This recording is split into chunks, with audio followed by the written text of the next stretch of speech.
Welcome back to American Agenda. The sports world has been hit awfully hard by COVID-19 and the Omicron variant. The latest star to be sidelined is the NBA's Karl-Anthony Towns, who joined 6 of his Minnesota teammates on the sidelines. Yeah, now a report says the NBA may adjust its COVID protocols to get players back on the court sooner rather than later. Does this have anything to do with this weekend's string of marquee games? And joining us now to discuss is sports analyst, sports manager and CEO of LifeFlip Media, Eric Mitchell. Eric, thanks for being here. Merry Christmas. Now, earlier this week, Commissioner Adam Silver of the NBA, he addressed his decision to have the league play on through Omicron. Here he is.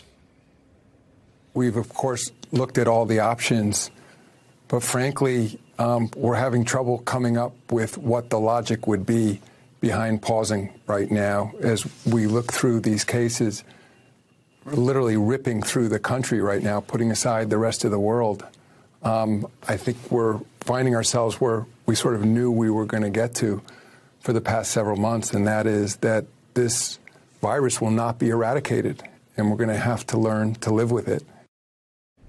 Now, these are some of the healthiest athletes in the world in the NBA. What do you think of the comments from Adam Silver there?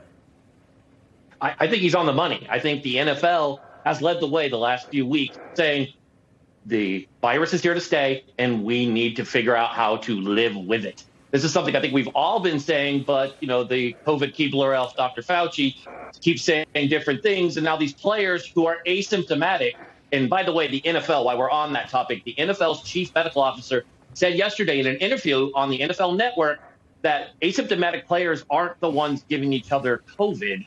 It's coming from other sources. So these players should be on the court. I think on the field, and I think the NBA is now seeing that. They need that because they're doing 14 days. Well, as long as your name's not LeBron James, he only had a 3-day grace period, or Westbrook, who had a 1-day. Everybody else is spending 10 to 14 days on this list. It's very interesting how the NBA is actually running out of players. I don't know if you saw, but the NBA's G League actually suspended operations through the beginning of January because they also are having a COVID issue and they're losing a bunch of players to come up to play for the NBA.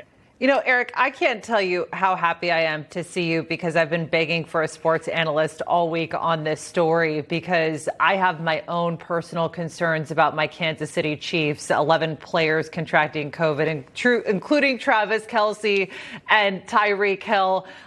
Sunday game versus the Steelers, still saying Kansas City's favored to win. But I mean, when you look at the players that have been taken up the field, particularly asymptomatic players that could play, how is this all going to impact outcomes?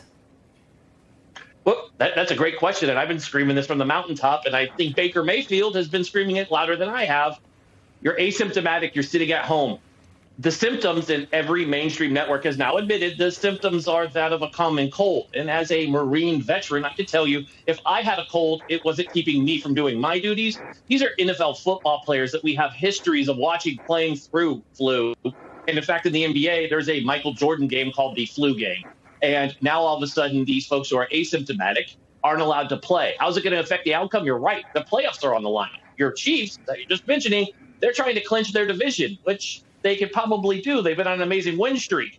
But without your key players, you end up getting games like you got the other night. The Raiders beating a Browns team that basically was a practice squad. So it's very difficult, and we need to get these asymptomatic players back on the field.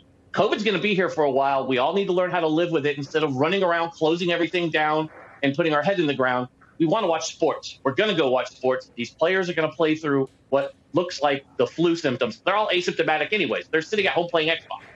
Now, Eric, when it comes to college sports, the NCAA has announced a slew of new COVID-19 rules ahead of playoff games. Do you think all of these bowl games will be played? Is money the bottom line, or is it COVID? Well, if you would ask me 3 days ago, I would have told you money. Absolutely, they would reschedule these. But as you mentioned, the NCAA came out with these new rules basically saying, hey, if you're sick, you're not going to play. And that's the bottom line. We're not rescheduling. In fact, even having scenarios where we could not even have a national championship, right? If all the teams get sick, they've just made this crazy where you could end up just winning. If everybody else gets sick, the best team with the best record, rated number one, would be the winner without ever playing a down of football because of this Omicron that's going through. Now the top 4 teams are playing it very safe. But again, there's some of them being forced to get boosters and doing all that. And that's a whole nother story that we can jump on later on. But you're seeing the top 4 teams. You're seeing other bowl teams. You saw Hawaii just drop out of the Hawaii Bowl. Texas A&M just had to forfeit theirs. And to me, this is more than just money. This is college football players. Some of them Either seniors, let them some of them play, will never play. or you go back to the bubble. Yeah, right. Remember the bubble? Amen. I mean, one or the other. All right, Eric Mitchell, thanks so much for that. Thank you. Merry Christmas, Debo. Merry Christmas.